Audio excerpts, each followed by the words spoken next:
Hello viewers, तो कैसे हैं आप लोग। आई होप आप सब बढ़िया होंगे। जी हाँ, मैं भी बिल्कुल बढ़िया हूँ। चलिए शुरू करते हैं आज के एक्सप्लेनेशन को। एपिसोड 8 तक की स्टोरी मैं आपको पिछले पार्ट में बता चुका हूँ, जिसका लिंक आपको डिस्क्रिप्शन में मिल जाएगा। लास्ट एपिसोड में ग्रैंड मास्टर लिएना के बारे में सुनकर कहता है कि वो स्पिरिट होल से है, इसका मतलब ज़रूर यहाँ किसी मकसद से आई होगी। उसी के कहता है कि श्रेक अकेडमी और स्पिरिट होल के बीच में तो कोई भी कनेक्शन नहीं है, फिर वो यहाँ क्यों आई है। ग्रैंड मास्टर उन्हें एक लेटर दिखाता है और कहता है कि यहाँ का सिटी लॉर्ड पहले श्रेक अकेडमी को लेना चाहता था, पर जब सुयुन ताओ सिटी लॉर्ड से मिलने गया तो उसने श्रेक अकेडमी लेने का विचार छोड़ दिया। मतलब स्पिरिट होल सिटी लॉर्ड को डरा रहा है। ग्रैंड मास्टर ओसीके से कहता है कि मैं हेडमास्टर से मिलना चाहता हूँ। ये सुनकर ओसीके कहता है कि हेडमास्टर बहुत एंग्री होने वाला पर्सन है, आपको संभल कर रहना होगा।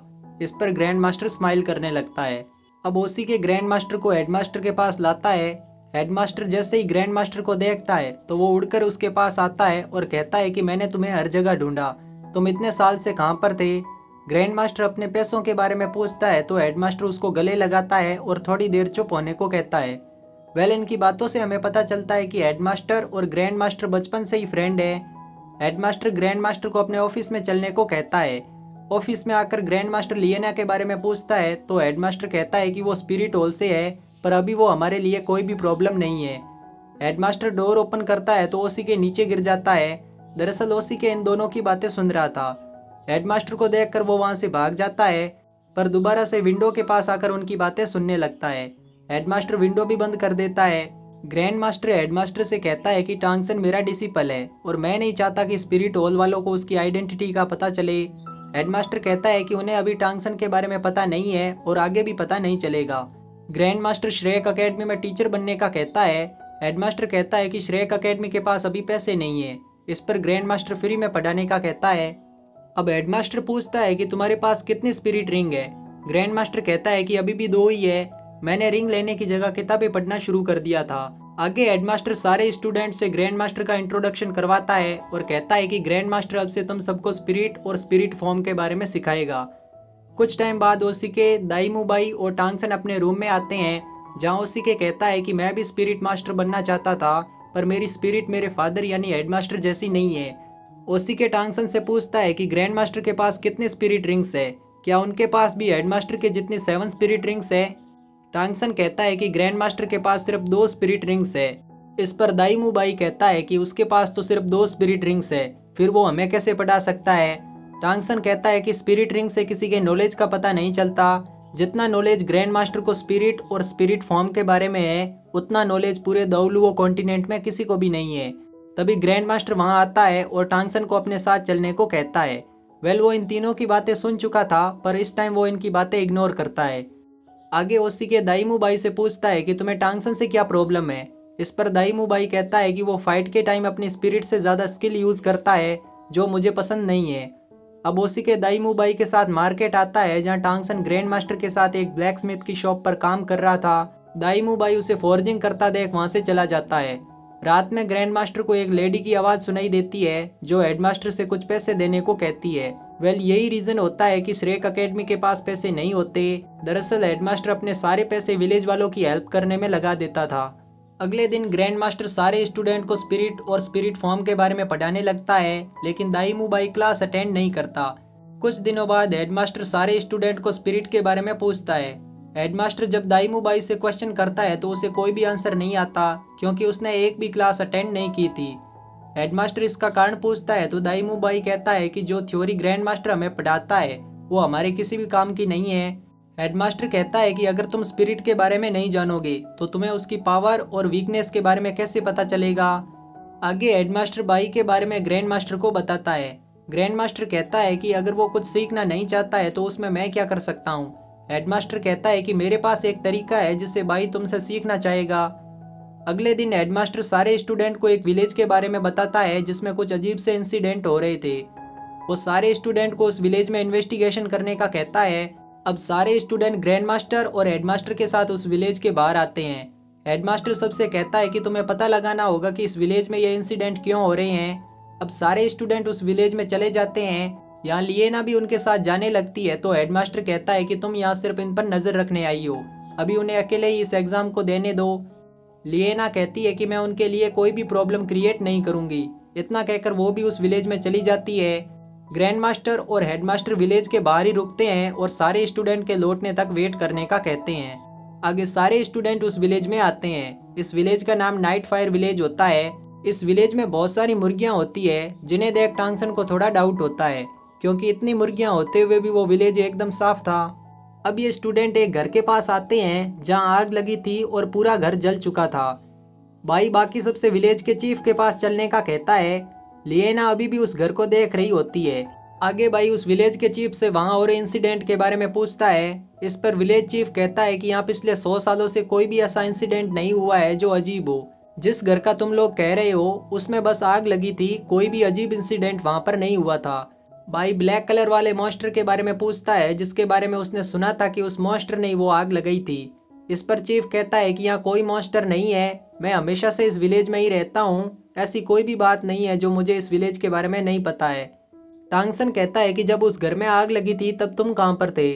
चीफ कहता है कि मैं उस टाइम सो रहा था। टांगसन चीफ से कहता है कि मुझे लगता है उस घर में कोई सामान जल रहा होगा और हवा के कारण पूरे घर में आग लग गई होगी। इस पर चीफ भी यही स्टोरी सुनाता है।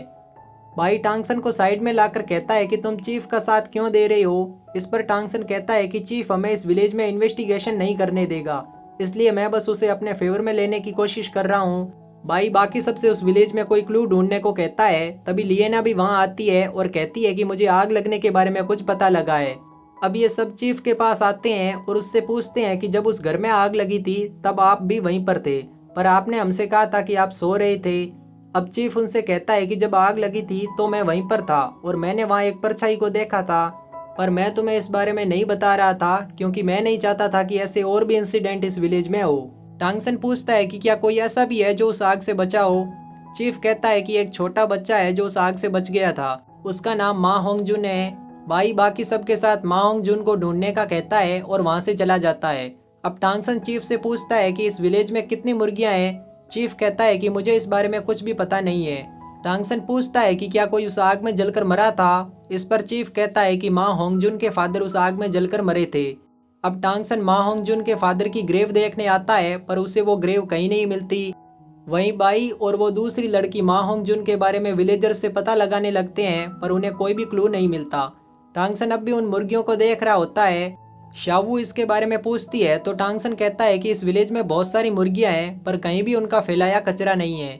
आगे लिएना को एक घर दिखता है तो वो उसमें चेक करने जाती है। इस घर में उसे मा होंगजुन और वो परछाई दोनों मिल जाते हैं। वो परछाई लिएना को देखकर वहां से भाग जाती है। तभी टांगसन और शावू भी वहां आ जाते हैं।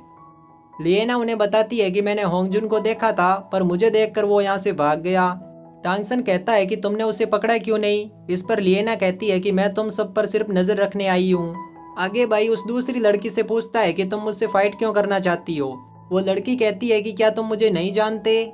इस पर बाई कहता है कि क्या मैं तुमसे पहले भी मिल चुका हूँ? वो लड़की बाई से कुछ कहे उससे पहले ही होंगजुन वहां आ जाता है। ये दोनों उसका पीछा करने लगते हैं। थोड़े टाइम बाद होंगजुन कहीं गायब हो जाता है। भाई इस बारे में विलेज चीफ से पूछता है तो चीफ कहता है कि मैंने तो होंगजुन को काफी टाइम से नहीं देखा है। ये सुनकर भाई उस लड़की से कहता है कि आगे से मेरे रास्ते में मत आना। यहाँ इन दोनों में फाइट शुरू हो जाती है। लिएना टांगसन और शाओवू को बिना कुछ कहे वहां से जाने लगती है तो टांगसन कहता है कि क्या तुमने किसी परछाई को भी देखा था? इस पर लिएना कहती है कि अगर मुझे ऐसा कोई मिलेगा तो मैं तुम्हें जरूर बता दूंगी। वेल यहाँ कोई भी रीजन नहीं बताया जाता है कि लिएना टांगसन और शाओवू से झूठ क्यों बोल रही है। अब टांगसन और शाओवू विलेज चीफ के घर आते हैं जहां बाई और दूसरी लड़की ने फाइट करके काफी सामान तोड़ दिया था। अब इन दोनों को वो सारा सामान वापस ठीक करना पड़ता है।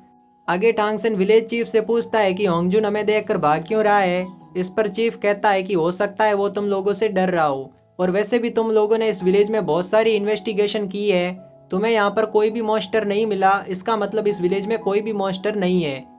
और जहाँ तक उस परछाई की बात है तो मुझे लगता है कि वो बस मेरी आंखों का धोखा होगा। ओसी के कहता है कि हम कल भी इन्वेस्टिगेशन करेंगे, अगर कल हमें यहाँ पर कुछ भी नहीं मिलता है तो हम यहाँ से चले जाएंगे। टांगसन चीफ से पूछता है कि इस विलेज में कितने स्पिरिट मास्टर है। इस पर विलेज चीफ कहता है कि इस विलेज में एक भी स्पिरिट मास्टर नहीं है। अब हम ग्रैंड मास्टर और हेडमास्टर को देखते हैं जो अब भी विलेज के बाहर बैठे होते हैं। हेडमास्टर अपने स्पिरिट की हेल्प से उस विलेज में नजर रखे था। वेल इसकी स्पिरिट एक उल्लू होती है ग्रैंड मास्टर जब हेडमास्टर से नजर रखने का कारण पूछता है तो हेडमास्टर कहता है कि इस विलेज में कोई परछाई है। मैं जब भी इस विलेज में जाता हूँ तो वो मुझे देखकर छुप जाती है, इसलिए मैंने बच्चों को वहां पर भेजा है। इस पर ग्रैंड मास्टर कहता है कि इसका मतलब है तुम उन सबको टीम वर्क के बारे में बताना चाहते हो। आगे टांगसन बाई के पास आता है और उससे कहता है कि इस विलेज में बहुत सारी मुर्गियां हैं पर कहीं भी उनका फैलाया कचरा नहीं है।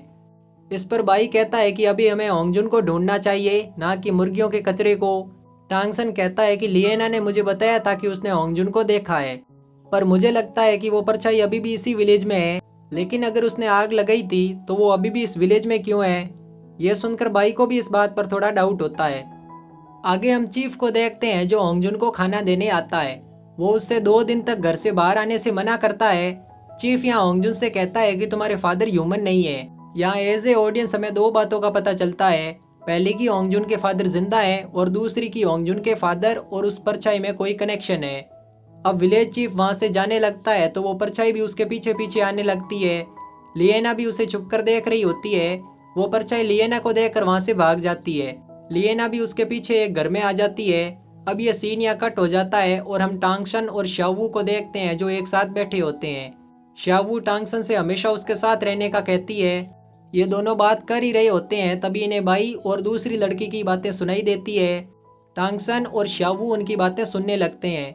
वो लड़की बाई से कहती है कि तुम जानना चाहते थे कि मैं कौन हूँ, मेरा नाम जुजू चिंग है। बाई को अब भी कुछ समझ में नहीं आता। इस पर चिंग कहती है कि तुम उस लड़की को कैसे भूल सकते हो जिससे तुम्हारी मैरिज होने वाली थी। मैंने तुम्हें बचपन में सिर्फ एक बार देखा था और हमारी फैमिली ने हमारी मैरिज फिक्स कर दी।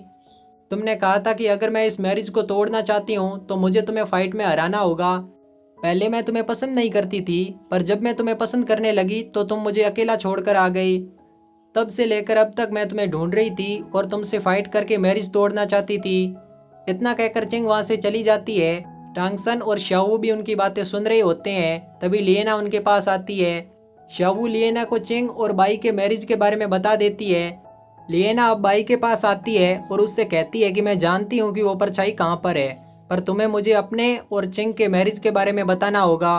बाई अपने बारे में बताने से मना करता है और उस परछाई के पास ले जाने का कहता है। लिएना कहती है कि तुम्हें अकेले मेरे साथ आना होगा। इस पर बाई भी इस कंडीशन को मान लेता है। टांगसन शावू से कहता है कि बाई का अकेला वहां पर जाना ठीक नहीं है, इसलिए हमें भी वहां पर जाना चाहिए। लिएना बाई को लेकर एक घर में आती है और एक डोर ओपन करके उसकी दूसरी साइड चली जाती है। टांगसन और शावू भी उस डोर से दूसरी साइड जाते हैं तो वो एक अलग स्पेस में आ जाते हैं। वेल ये एक अलग डायमेंशन होता है जो उस परछाई ने बनाया था।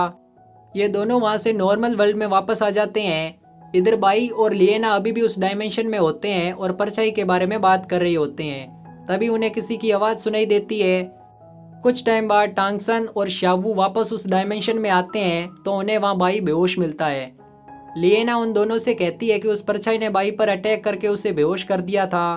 टांगसन बाई को लेकर वहां से बाहर आ जाता है। अगले दिन बाई को होश आता है तो टांगसन उससे बेहोश होने का कारण पूछता है। बाई कहता है कि मैं लिएना के साथ उस डायमेंशन में था, तभी हम पर उस परछाई ने अटैक कर दिया। मैं उससे फाइट करते टाइम बेहोश हो गया था। बाई लिएना और शावू के बारे में पूछता है तो टांगसन कहता है कि वो दोनों विलेज चीफ के पास गई है। लिएना ने मुझे बताया था कि वो परछाई विलेज चीफ के साथ है। बाई इस टाइम जख्मी था इसलिए वो ओसिके से अपनी इंजुरीज ठीक करने को कहता है। टांगसन ओसिके से उसकी स्पिरिट के बारे में पूछता है तो ओसिके उसे बताने से मना करता है और उसे रूम से बाहर जाने को कहता है। टांगसन रूम के बाहर खड़ा हो जाता है तभी चिंग वहां आती है। टांगसन उससे कहता है कि बाई इस टाइम जख्मी है और ओसिके उसका इलाज कर रहा है। क्या तुम्हें ओसिके के स्पिरिट के बारे में कुछ पता है? चिंग कहती है कि मैं इसके बारे में कुछ भी नहीं जानती। अब बाई और ओसिके रूम से बाहर आते हैं और होंगजुन को ढूंढने का कहते हैं। चिंग को वहाँ एक रूम दिखता है। वो उसमें चेक करती है तो उसे वहाँ होंगजुन मिलता है। वो उसे बाकी सबके पास लाती है। टांगसन बाई से पूछता है कि तुमने जिस परछाई से फाइट की थी वो स्पिरिट मास्टर है या स्पिरिट बीस्ट? बाई कहता है कि वो परछाई दिखने में हमारी जैसी ही है। टांगसन कहता है कि इसका मतलब है वो परछाई एक स्पिरिट मास्टर है। इसी के साथ एपिसोड 9 और 10 का एक्सप्लेनेशन यहीं कंप्लीट होता है। गाइज मैक्सिमम टाइम मैं जब कोई वर्ड बोलता हूँ तो आपको उसका मीन समझ में नहीं आता है, इसलिए मैं अब से डेली एक वर्ड का मीन आपको कमेंट बॉक्स में देता रहूँगा। सो कमेंट बॉक्स को देखना ना भूलें। शिए शिए शौकान।